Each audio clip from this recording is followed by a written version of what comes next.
So, hello everyone, and welcome to a special episode of WAGE, Women Advocating for Gender Equality, with your host, of course, Sheila Montague. And this evening, we've created a special show in honor of just the remembrance of Dr. Martin Luther King Jr. and his civil rights movement and so many other things. But tonight, we just wanted to create a special show for you guys to just make mention because many people may not know that he was a supreme fighter for women's rights. He believed that women's rights should be civil rights. As early as in the 1950s, he was including himself on marches as it related to women's wages being equal, fair rights, and justice.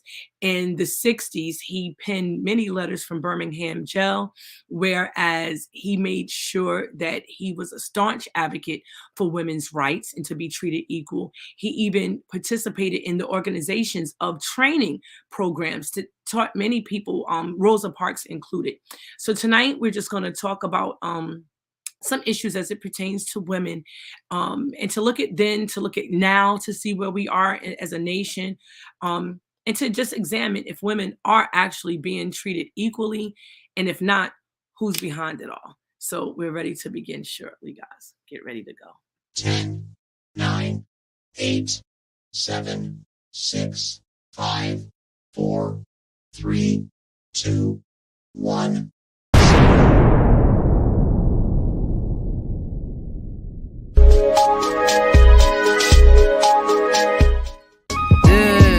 Like this. Baby, you a heart stopper. Woke up in my city, yeah, I feel like Big Papa. I feel like Big Papa. Nah, nah, nah. You gotta go like this, and like this. Baby, you a heart stopper. Woke up in my city.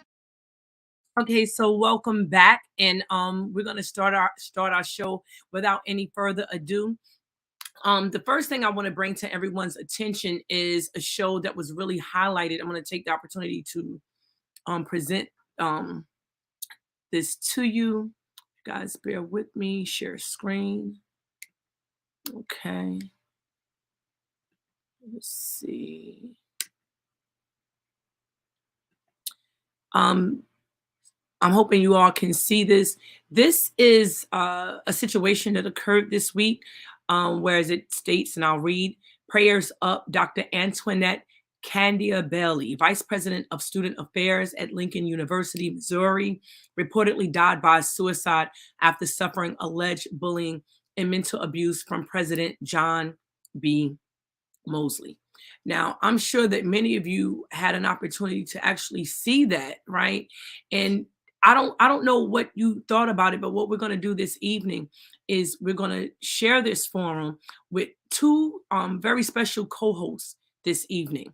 And the first co-host I'm going to bring to you is none other than our house co-host, Miss Jody Pittman, very, very long time Newark resident, and she's coming on the show this evening to share her thoughts and opinions, just pertaining to women and where we are in 2024, right?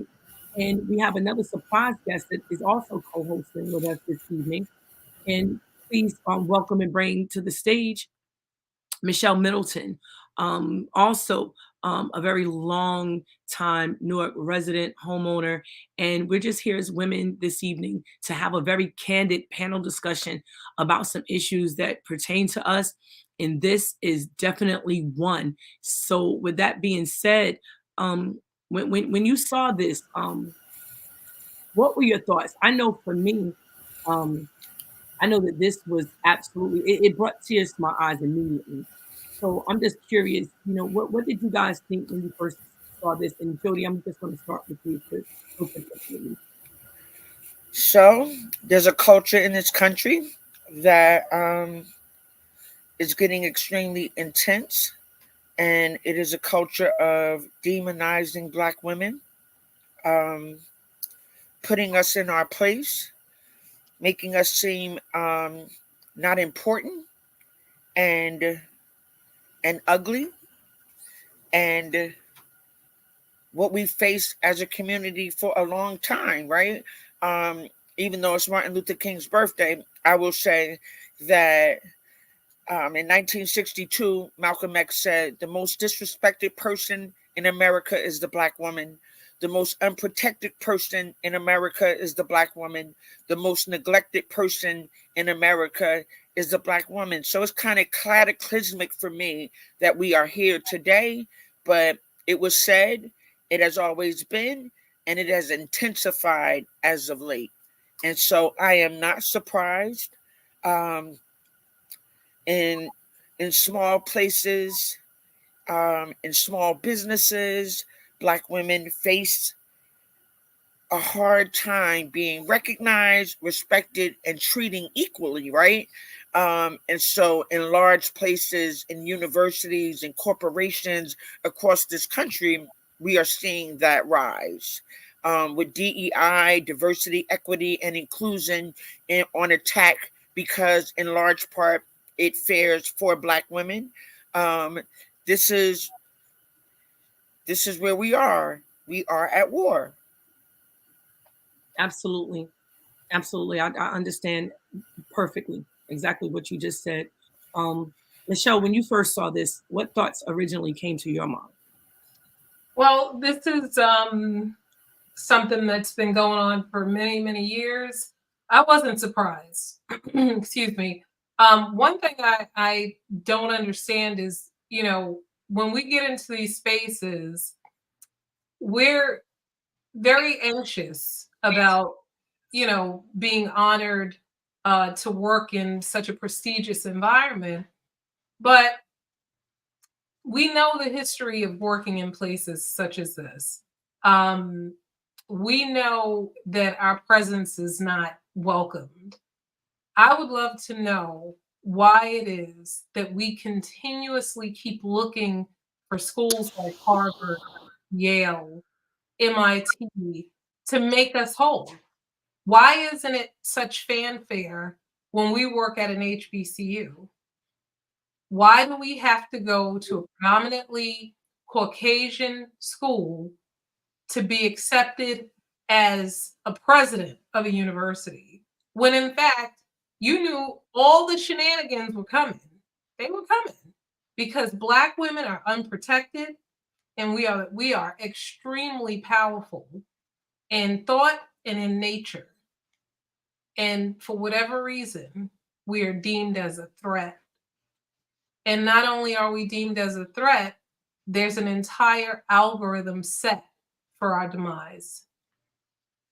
So, Wow. Wow. So you think it's actually like a conspiracy almost. 100%. Um, there was probably a coin toss, Mm, you know. Uh, we'll see how long she lasts. And because she saw the writing on the wall, in that instance, I just read an op-ed. I was talking to you ladies earlier about the op-ed.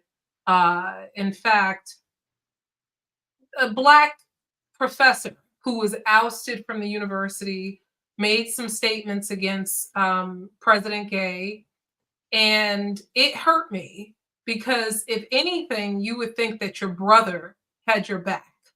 absolutely. No, he joined in the fight to slaughter. And that has been commonplace, a practice that's happened to Black women throughout the ages. And because we're in the 21st century, you think it would stop, but it's only being accelerated. And I personally think that we need a stronger base of Black women partnerships to oust and conversations just like this to oust these things from happening because the conversation is definitely necessary and continuum conversations, not just one day, every chance we get so we can figure out where we can put the cog in the wheel of this terrible algorithm. I agree, and it's very challenging because even right now, as we speak, because we decided to have this conversation publicly, and I agree with you, it's one that needs to be had. It's so challenging because I'm going live on live stream on Facebook, but for whatever reason, is private. I didn't make it private, right? And usually when I could just change the audience, I can't. So I'm also live streaming it on YouTube. And when I go to YouTube, it was also some difficulties and challenges, but thankfully we were able to get that up and running. And that link has been posted to Facebook. So anybody that's watching, thank you. I see that the viewage has already increased. And just to reiterate what you just said, this is a conversation that needs to be had because women's voices need to be heard. There's a narrative being created by us about us, and it should include all voices, and that's what tonight is about. So with that being said, I want to go on and share another piece with you guys for the evening. And this is, I want to say, Claudine Gay. Did you guys hear of Claudine Gay? Yes. Well, I want to share with you this for those of you who have not heard of her. It's just a very short clip, and let's hear what's going on with Claudine Gay. Resigning after just 6 months on the job. Gay had been under pressure to step down ever since her congressional testimony last month about anti-Semitism on campus. And she was also being investigated for plagiarism and recently requested corrections to some of her academic work. Gay described this decision as, quote, difficult beyond words, but she said it was one made with deep love for Harvard. In a statement to the Harvard community, she wrote that after consultation with members of the corporation, it has become clear that it is in the best interest of Harvard for me to resign so that our community can navigate this moment of extraordinary challenge with a focus on the institution rather than the individual. Now, this comes just 3 weeks after the Harvard Corporation issued its unanimous support for Gay. Now they've accepted the resignation of Gay, who we should note is the first Black president in Harvard's nearly 400-year history, also just the second woman to lead Harvard. And the Harvard Crimson notes that this marks the shortest presidency in Harvard's history. Now, let me read you what the Harvard Corporation, which is the board that controls the school, said. They put out their own statement, and they said that Gay did acknowledge and take responsibility for some of her mistakes. They also said that she's shown remarkable resilience in the face of what they described as deeply personal and sustained attacks. They note that some of these attacks played out in public, and that it came in the form of repugnant and in some cases racist vitriol directed at her through disgraceful emails and phone calls. And they say they condemn those attacks in the strongest possible terms. And so, and there we are again, right? Very similar situations. And this time, Michelle, we'll just start with you. What are your thoughts when you first heard that she was already that fast just asked to leave her position? Oh, yeah, I imagined it prior to this event even taking place, only because I know the systematic racism that exists. And, I hear the commentators saying things to the effect of she was the first female Black president of Harvard, and she, her tenure was extremely short. Well, again, the coin toss. No one expected her to have long tenure. They knew that. The audacity, for lack of a better word, to say that she even plagiarized or did not speak about anti-Semitism in the way that they wanted her to voice it. To me, it's such an insult because it tells you that people want to control how you speak and how you express. And with all the accolades and things that this woman has experienced, all of the, wonderful heights that she's gone in terms of academia, to have her taken down, and I say that not loosely, to have her taken down to a point where she's like, a college student who's plagiarized works, which I know that it's very hard to plagiarize master theses and doctorate theses. It's very hard to do that. That's a body of work. You're actually working with someone who kind of is your shadow in that space. But they had to do it because degradation and the tearing down of integrity, that's been something that has been practiced throughout history. I'm Absolutely. not Definitely agree. surprised. And it's very sad, but It I is. want this to be a lesson to every Black woman that's trying to go somewhere in life. You don't need to be uh, given an attaboy by an organization that does not want you there. You're the selling point. You are the selling package. You can go anywhere. You can make anywhere Harvard.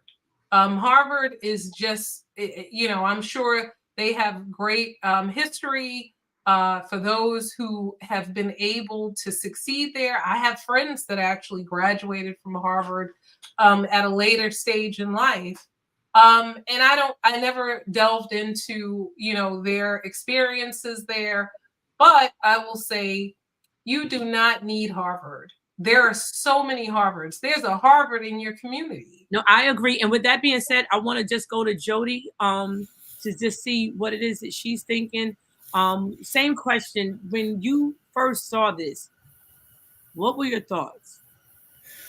So I'm actually so nervous tonight because for like the last 8 days, I felt pressure as a woman, right? Um, and very worried as a woman. So what I think we need to know, right, is no one ever proved that she plagiarized anything. It really wasn't about plagiarism, right? There's a dude, Chris Rufo, who is out of Florida, a part of the MAGA party, sorry, and Elise Stefanik, who is a congresswoman, a big supporter of Donald Trump, a part of the MAGA party, who after she resigned, Elise used it for fundraising for the Republican Party, right? And made a statement that this was an assault on wokeness, right? That I think it's important for us to recognize that Black women have always been under attack, but after the 2020 election, right, it became extremely intense. And that was because the country recognized that Black women can make a president, that we put a president in office, and then became extremely dangerous. And so there is a movement to silence that, to defame that, to make us appear as if we are either trashy and dirty single moms from the ghetto who don't deserve a voice, or we're too pushy and we don't belong in top places and big spaces. And if we don't recognize that as Black women and understand the predicament that we are in, and on the opposite side, the power that we hold, right, that we need to start using and wanding in a different way that saves us and our families and our communities and what we fight for as women, right? That we're not used by any party, that we don't herd out because you make us a promise. And when you make a promise and you defy that promise, we hold you accountable. That we are not Republican or Democrat, that we are interest-based people, right? Who have been holding up communities around this country, and that is to be respected, and that is to be heard, and we have to wield that power differently. Okay. So I'm with you. I'm with you, Jody. And so that's what, and it's a great segue right into what we need to talk about right now. And basically, you guys see before you, I want to say Fannie Willis, I believe is her name. She's making headlines today. Basically, when you talk about Trump, right? So she's really thick in the midst. And let's just take a look and see, what we think about what's going on with Miss Fannie Willis here. A sex scandal is rocking President Trump's case in Georgia. The Fulton County, Georgia District Attorney, Fannie Willis, has been accused of appointing her lover as a special prosecutor in the case against Donald Trump. DA Fannie Willis is responsible for taking Trump's mugshot, also allegedly financially benefited from hiring her lover, Nathan Wade, on that Trump case. This is according to a motion that was just filed by Wade, the co-defendant. Now, who is this romantic partner who Fannie Willis hired? He was just a private attorney who's never even tried a felony case. Even the Times says he has, quote, limited experience trying high-profile cases. But get this, Fannie's alleged lover has been paid nearly $1 million in legal fees already. Who authorized the payments? Oh, that would be Fannie. Where'd she get the money? Oh, that's your money. Came from the taxpayers. They've allegedly gone on luxury vacations to Napa Valley, even taking Caribbean cruises. And Fannie isn't even denying that she's hired a guy she's sleeping with to prosecute Trump. So, right, we see this reoccurring pattern of behavior where they have to not only vilify us, right, and discredit us, but they also want to objectify us, in that it's always about something sexual. Again, I ran for mayor here in the city where we live, and it was never, ever, the attacks that came from men were never about my platform. There were no comments about that.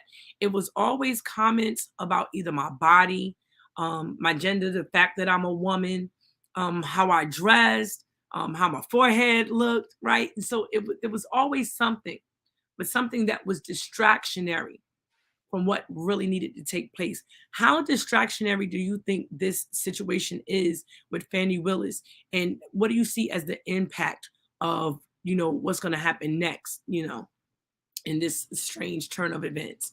And Michelle, I could start with you. This is a very interesting case and new details that are unfolding. The media is the devil, the absolute devil, because that gentleman sensationalized that story. He put new spins on it. He sat and spun. He did the Dougie on that. And the reason why he did all of those things to vilify, to basically disintegrate her character, is obviously he's a Trump supporter. I mean, that was very obvious. And discussing a prosecutor, a very well-liked, very well-performed prosecutor's behavior in bed, and who her partner is, and the reason why this sort of thing is being uncovered, it speaks to all of the things we just talked about with President W.A.G.E. This country and beyond has had a habit of turning Black women into sexual objects, objectifying us. Damn it, I'm going to say it. I think they are just so desperate to be near a Black woman and to be able to have commentary about a Black woman, to basically discredit her and turn her into one of their concubines or whatever it is that they want from us. They don't want us to have dignity. And it really does bother me. I fault the media in a lot of ways for this story. Basically, this is a pseudo mushroom effect because, and I'll explain, no one has uncovered any wrongdoings yet. I mean, we're talking about workspaces. As long as I've been alive, you're going to meet somebody at work, maybe. I mean, you're going to date someone at work. Who knows if they're even still dating? And the fact that this prosecutor, the male prosecutor, has not had any felony experience is irrelevant. how do you get experience if you're not exposed to experience? She could have said, you know what, I got a good one for you. This could, kind of wet your whistle in a lot of ways so you can understand the process. This will give you some chops in this particular field. So when I'm not going to put race into this, but you already know. Just go ahead. Just go ahead. I'm just going to say it. Let's go. When white people get a case like this and have very a novice experience or background, it's like, hey, you got your one big, this is a your coup de grace. You're doing great. You're climbing the ladder. But Right. when Black people get it, you've done something wrong. You're immediately, knocked off the ladder and literally buried before you could even get to the third step of the ladder. Something has to interfere. I wouldn't say it's sad. Okay, so yeah, you could finish that thought. Go ahead. Okay. No, I trust that that Fannie knew well and good that they would come for her. She knew. This is a powerful man with a lot of money and a lot of people that are worshiping him. So she understood what the program was. So I'm hoping that she has a fail-safe and that all the things that they're saying are not true. So we have to stay tuned in order to see what the outcome is. But absolutely, I'm not worried. I'm not worried. Absolutely. Jody, what are your thoughts? So, I don't know if she slept with the dude or not, right? And that's true. The fact that it went this deep, that they went into her personal life and, tried to dig up dirt on someone is, where we are as a country, right? And in a space. If there has been no impropriety or anything illegal in what she did, Donald Trump still is on trial all across this country for what he has done. So for people to be so willing to go into that space, right, in order to avoid what is really happening in this country is just strange to me. If it is true, shame on her, I guess, right? But at the end of the day, that has nothing to do with the matter before that court and that judicial, and it will never take away the dastardly deeds of Trump and the MAGA party, right? It that will never dissipate for me, at least. And so I'm not really interested in who Fannie Willis sleeps with. And that is business in general, right? When we look for someone, so she had to have a special prosecutor. People in this country and men in this country has done this for years. You go to someone right? Right. Those are business relationships. So, I'm not interested in who Fannie Willis sleeps with, and no one else should be either. Right. And I think what Michelle was saying, I think she stepped away momentarily, but I think what Michelle was saying, right, they want to sensationalize it, right? Just the commentary and the over eagerness that was expressed in the delivery of the story told a story in and of itself. Right.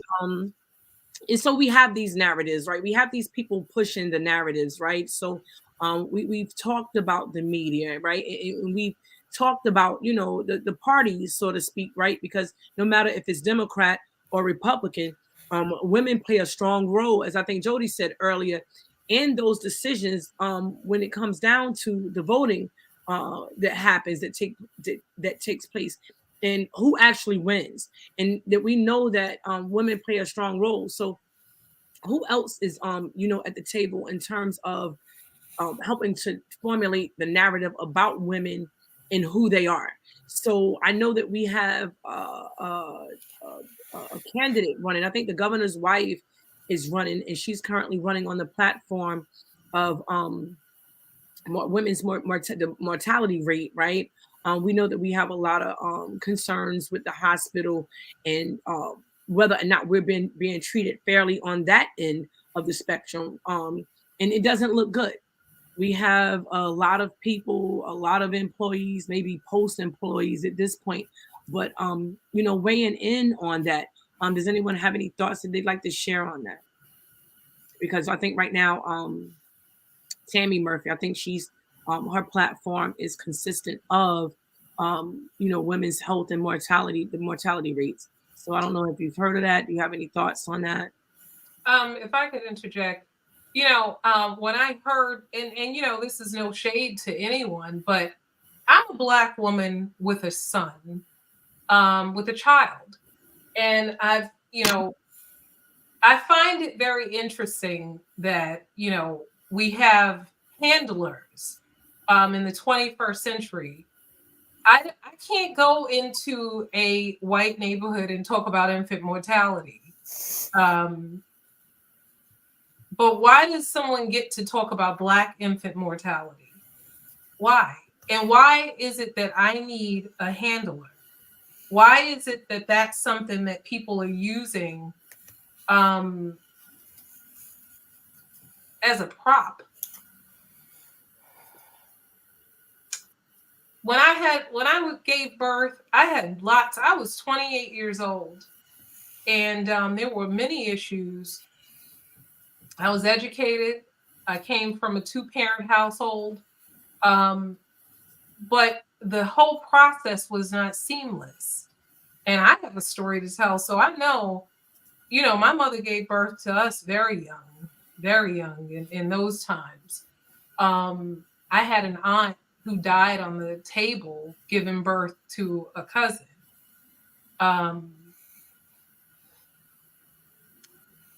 At a time when women weren't looked at as being important in the South Carolina, dying on the table at 20 years old, 23, 24, giving birth. Those issues are part of our lineage.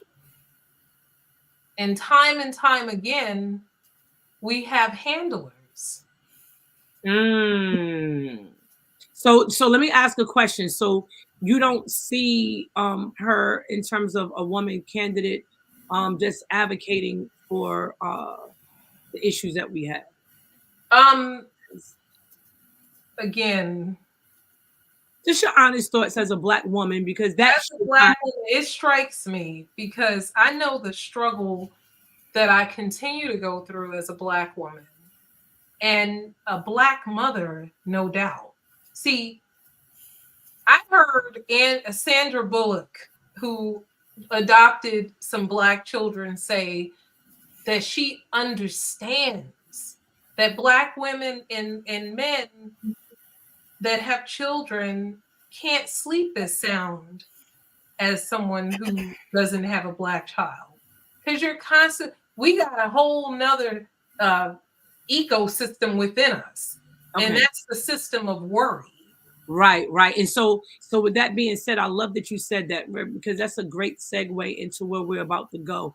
Because there are men, right, who not just people who are just not African American, right, but even people that are not our same gender, who feels like they should get to tell us who we are, what the narrative is, how we should raise our kids, and in the latter. Now, before I move on to that clip, Jody, do you have any thoughts that you'd like to share on that topic? Okay, I'm very pragmatic, right? Right. Tammy Murphy recognizes that Black women vote. So I message you to the polls. It is the new way of doing things, but she could have talked about in New Jersey, right? She could have talked about dirty water. She could have said she's going to try and fix crime in Black communities, right? But instead, I say I am going to do something for Black women because that is the largest voting bloc. They're going to come out and vote for me, and I can pimp them once again. Now, if Tammy Murphy really does something for that issue, good for her. But at the end of the day, we have to recognize as Black women that we are herded to the polls. We are messaged to the polls. what is most emotional, and that they can use to emotionalize our issues. That is what they will use, and most often they don't come through. But that's it. Okay, so no, great commentary there, Jody. Thank you so much for that. At this time, I just want to move on to another clip by a gentleman in our community. And we're just going to hear a little bit about what he has to say, and then we're going to share a little commentary on this. Basically, well, we're just going to give it a listen. But the black male Muslim in Black America has failed. They think they're more Sunni and Arab than they're black. The black Christian, they'll tell you to turn the other cheek when their kids are being destroyed in schools and their young boys are being feminized and their young girls are being maleized. And black women acting like men now. Black young girls acting like men now. They got tattoos all over their body. They don't even walk with the grace of a black woman anymore. And that's what slavery and white supremacy has continued to do, because we are motivated by that self-hatred. When you teach your kids to twerk, when you teach your kids to curse, when you teach your kids not to have respect of their authority, when a woman is walking around the street with no clothes, you know what we do? We say, wow, what the street guys do, wow, you look good, let's have sex. And that woman who has such self-hatred of herself, she goes and has sex with a monster, and then she procreates with that monster. Then we're left with that responsibility to try to figure out what to do with that child. Loaded, to say the least. Very, very loaded. I really feel that loaded on a lot of levels. I personally think that for you to say that men are actually saying to women, and you're talking in words of absolute, because he said all at least once. So as far as women just saying, hey, let's go have sex, we're teaching our kids to twerk. Now, are some kids twerking? Yeah. Is that the standard for the black community? No. Like, are some kids dancing? Do these kids have A's and B's on their report? Because I don't know who he's talking about. I don't know who his audience is. But yet and still, he's delivering a message, right, to his audience about who we are as women. Jody, I'll just start with you. What comes to your mind? So that entire show, right? I watched that entire show.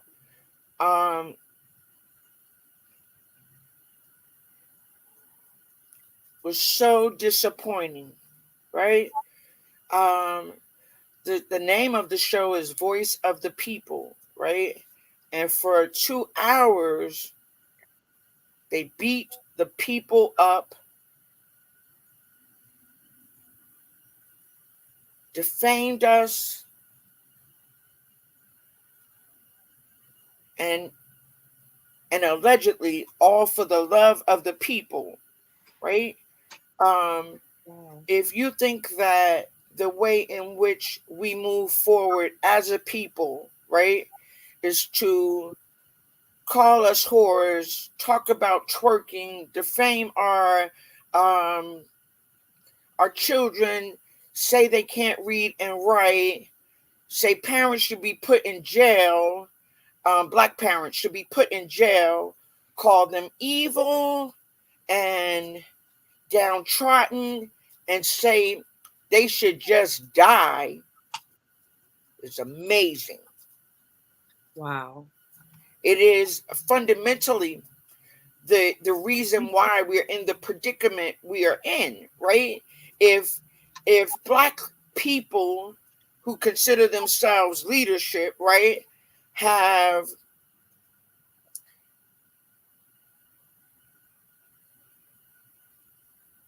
left black people in their suffrage, then we aren't protected, and they can do whatever they want to do, right? To get on a show and say, I am I am pseudo leadership, and call black women whores is I just the don't rise of our community. Yeah, like he spoke about it being self-hate inside, but I wonder if that's a deflection. Because if you're saying these things about us, like I'm a black woman, I live in this community, right? You guys are black women who do live in this community and have lived in this community. I don't see any of us as being whores. So, and I can't imagine a guy telling me, come here, let's have sex. And I'm like, okay, let's make a monster. Like, what? What? Just the languaging, right? Watching, if we're watching the languaging, right? To use the word monster was amazingly like that's the depraved indifference of who we are as a people. That is the language that that white supremacists have used for years. We're monsters, we're whores, super predators. Yes, yes. Right? But watch the messaging and watch the dog whistle. Right? The dog whistle. Who is he talking to? The MAGA movement. Hold up. Right? I'm not. Dog Whistle is the greatest game that was ever played on black people, right? Hey, I'm talking to black people, and I'm telling you about your dirty laundry because I care about you, right? I'm not really talking to you. I'm talking to my base, right? And so I know this person, so I know that base, right? You were not talking to black people. You were talking to an audience in all the way over there. An audience that wants to hear that deprivation, right? An audience who wants to hear that it is not the fault of this country, right? Or this conservative MAGA movement we're seeing now, that it's your fault, right? Arrest the parents, right? But the same person, when the young man went to the Black Lives Matter march and killed 2 white people, right? Mm-hmm. And got off for it. That person who you just heard said that's mental illness, right? When white children go into white schools and annihilate a population of babies, that same person says that is mental illness, right? Wow. But ours is the fault of depraved and evil. These are the words he used. Evil, right? Low down black people. Whorish black women. That person should be destroyed. Wow. Well, for certain, he didn't stop there. He definitely had more to say. So we're just gonna play another clip. I hope this is this actually the same one. Hold up, guys. So he had more to say, so we're gonna give this a listen.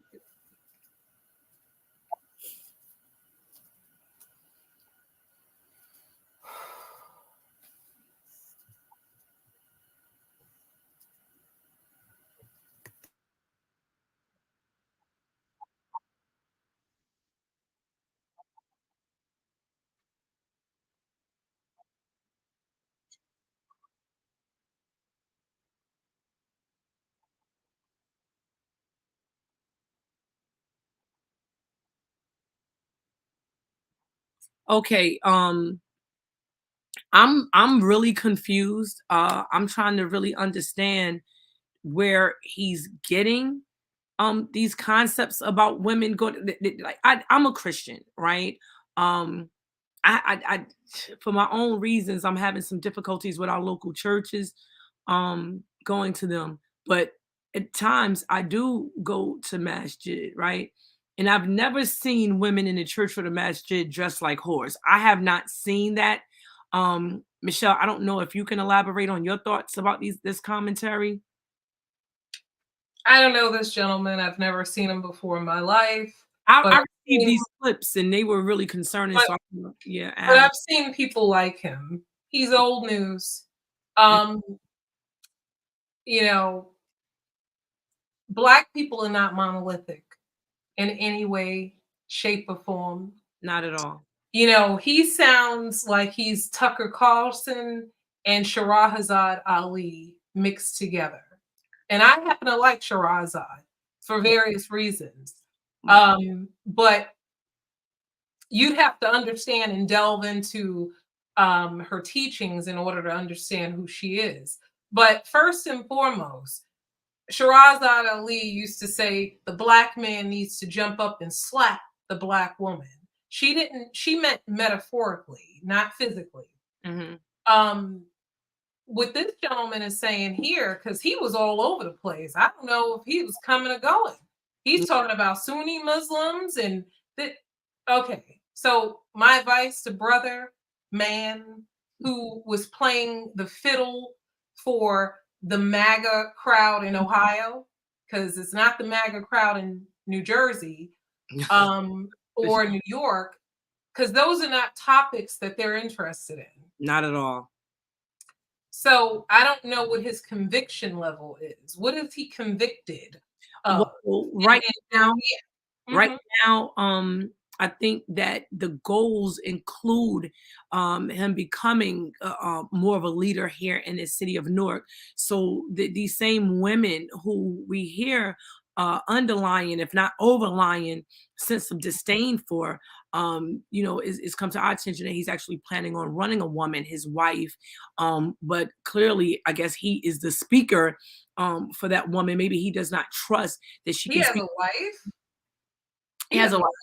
Yeah, and he's allegedly planning to run her, but really he's the one that's running. So we see this misogyny playing out in a way that your wife, even though that is supposed to be the game plan for her to run, however, he is the voice.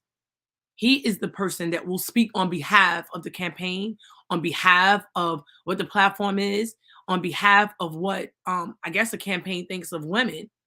And last but certainly not least, on behalf of her feelings, because he's probably better equipped to do that in his sight, at least.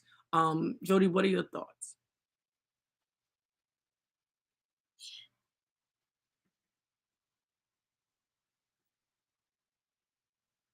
Jody, we can't hear you. Jody.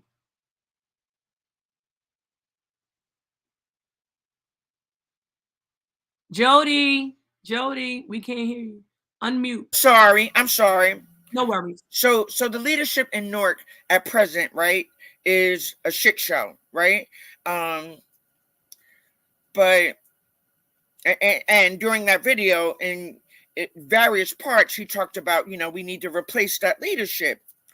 But you call women whores, and the voting bloc in Newark are women, right?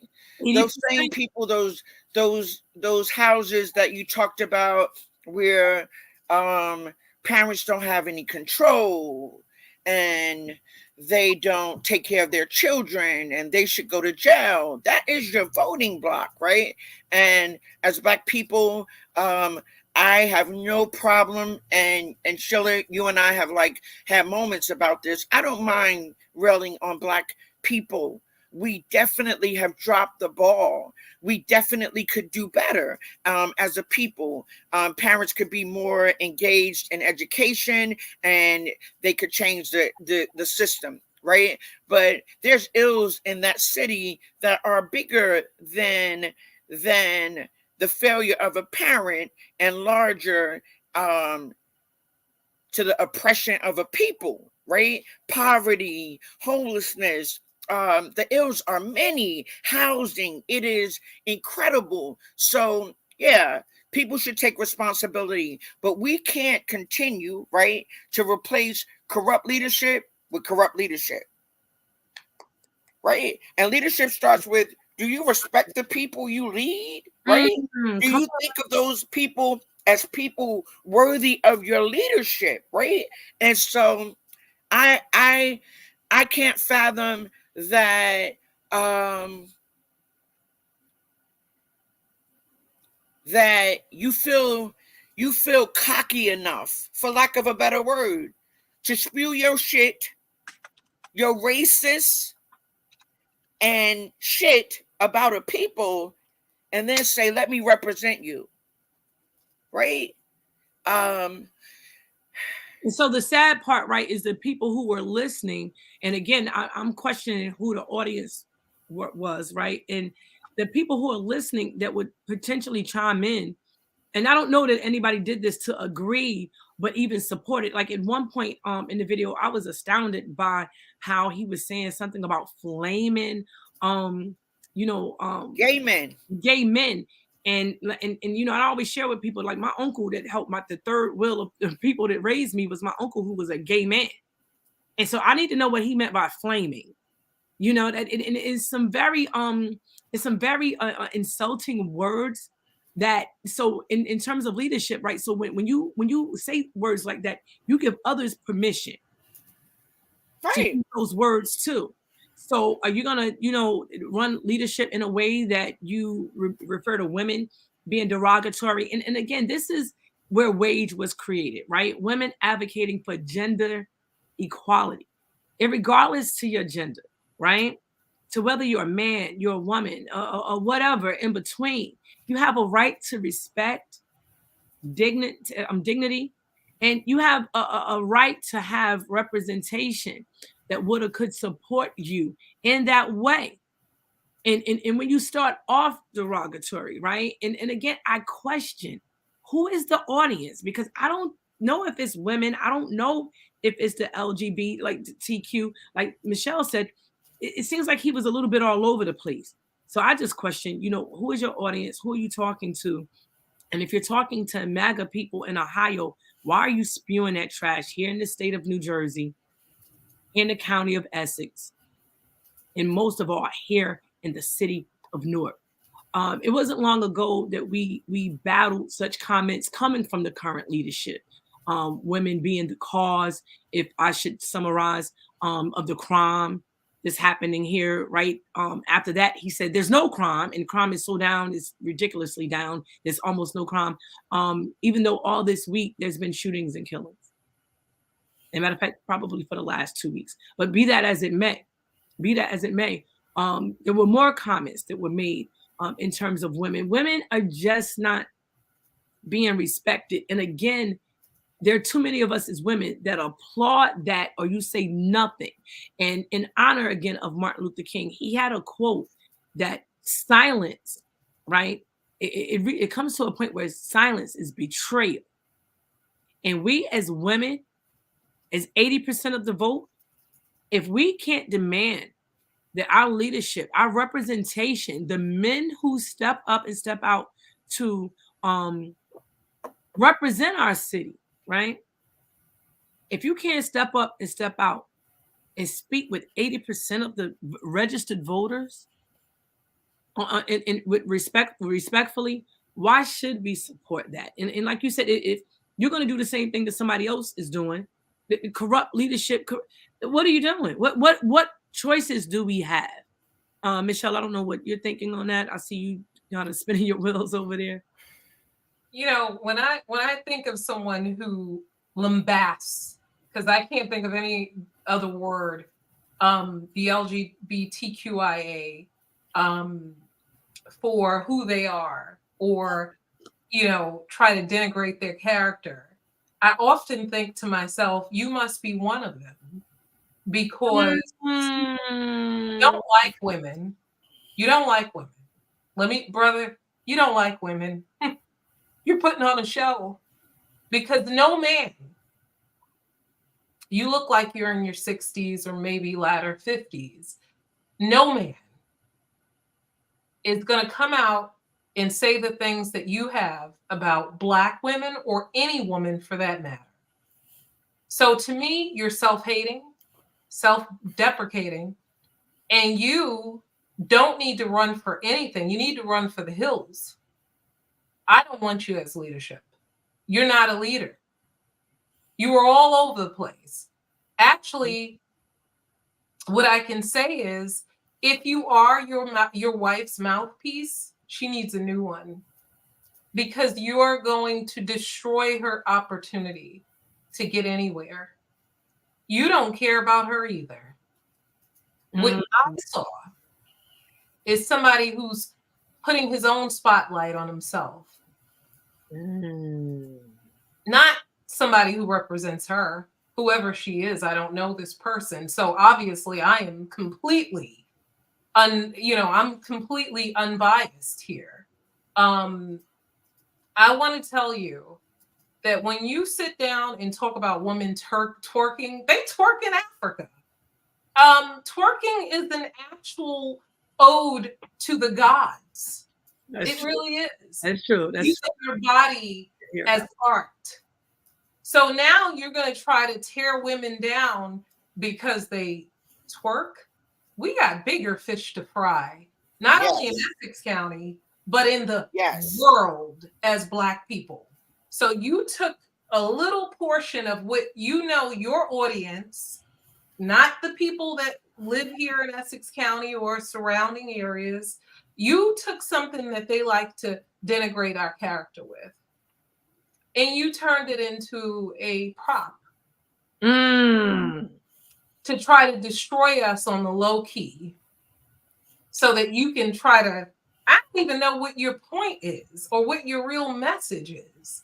Because if you're sitting there telling a woman that she's not behaving like a woman or walking like a woman, see, you know what the problem is in this country is that we as people, we first of all, we try to tell people how they should behave, how they should walk, how they should talk. We want to talk about how white people want to control Black bodies. Well, Black people want to control Black bodies too. They want to control the force field that you've set up for yourself. That's your own ecosystem. Who are you to tell us who we are? Right. And for that, you're not getting in office. You're not getting around the office. You're not getting under the office. No one's voting for you because they're going to see you for what you are. You're a misogynistic, under the cover, out of the cover person who does not like women. You don't like women. You don't. You're Kevin Samuels on steroids. I couldn't stand when he would say high value. When did we start putting value on each other? Oh, well, so chattel slavery another phrase in line with that this guy likes to use is the informed class. So now it's elitism. Absolutely. That's elitism. The informed class. Any ism is not necessary here. I don't know what their goal is. I don't care. I know where my vote is going. If there is, some voting to take place, we don't need any more misogyny in office. No more. And we got to say we don't need to put each other in boxes. Who are you? Yeah. What have you accomplished? That's what I want to ask. Are you a Rhodes Scholar? I mean, it doesn't matter what you've accomplished. Yeah, I'd like to know what college he went to as well. I'd be interested to know what institution it he had. And the College of Hard Knocks does not count. I went there too.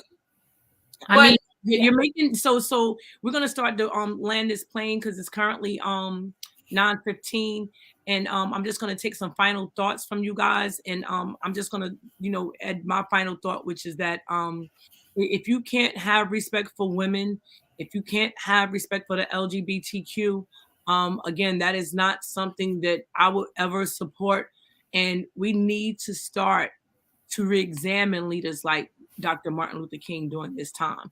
When, like I said earlier, in the 1950s, he marched with women for women's rights. In the 1960s, he penned letters from Birmingham jail to support women in their rights to have civil rights, right?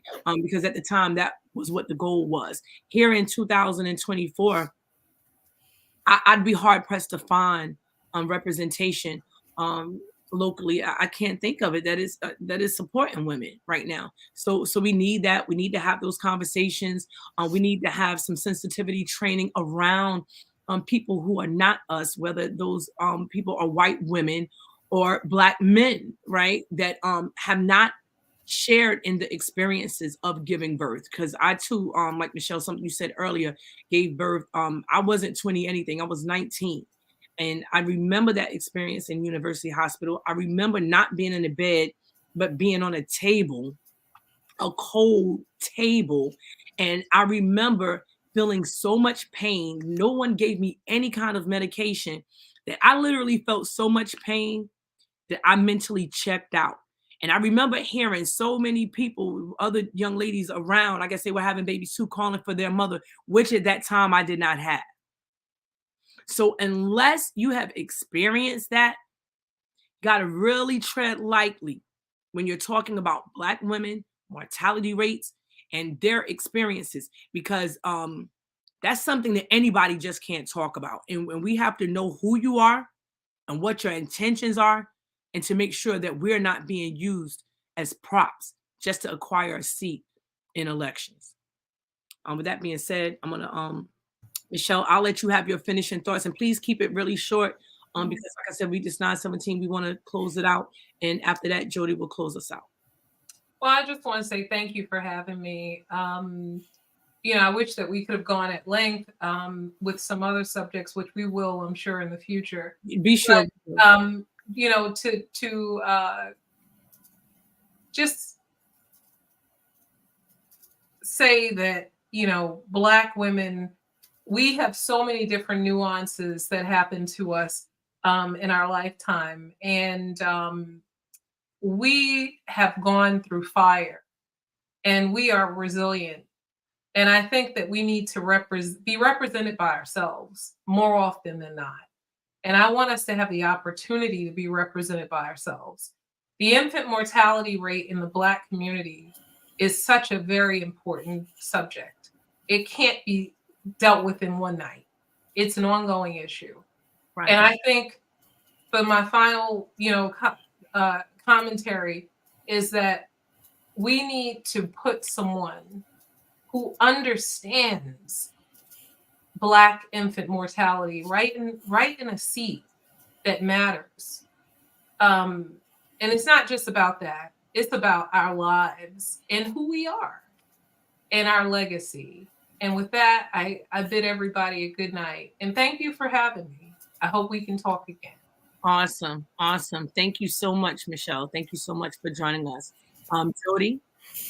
So I think that what is most important for us as Black women is that we recognize where we are in this country today, recognize our power, understand that it is so important that if we find anyone in leadership that is unable to talk about the failures of all parts and all parties, then they are messaging. They are not here to help you or progress our communities.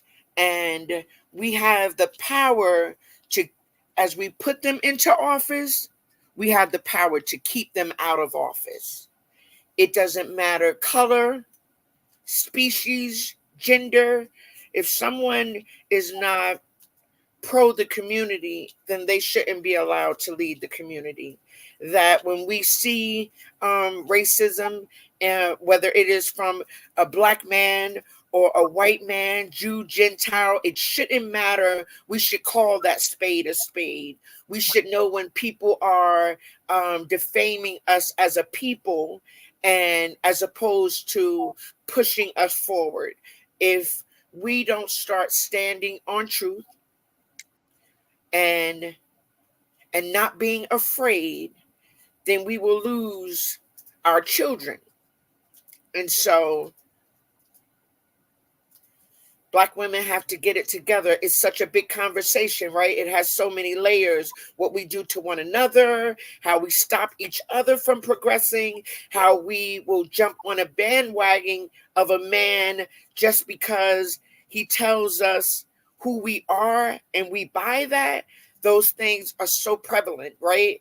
That the most important part to me, and I will end, all my life, and me as a mom to a young lady, we have tried to say to our women, no matter what you have on, doesn't mean that you should be disrespected or someone should touch you in an inappropriate way. And what you wear doesn't quantify or qualify who you are, right? And so when men, especially Black men, start pushing out that narrative, right? It is very dangerous for us in our communities. It is an opening and a segue to say that young person is not worthy of your respect, treated any way you'd have it. And that is fundamentally discouraging as a mom to ask people to be mindful of that, Okay. of their languaging. Jody, like, you have been awesome, you and Michelle, this evening. Thank you so much for joining in.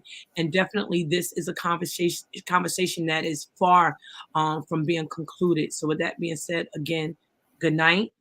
And to the listening audience, thank you for listening. Thank you for always supporting W.A.G.E. With any questions, comments, please add them to the thread. You can always contact us at njwage at gmail.com. And until next time, everybody, peace. Town, a 14-year-old boy with a record of drug arrests was shot and killed. It was the 10th fatal shooting or stabbing in Newark in 10 days. Another deadly shooting investigation is underway tonight in Newark. This comes after a wave of violence erupted. First, let me introduce y'all to the mayor, and I'm saying mayor because that's what it is. Some call me Sheila or Silver Bullet, just know I'm all about handling biz. First, we're gonna start by saving the kids, making the city a safe place to live. Unlike some people, that's all about self. My only mission right now is to give, and now it's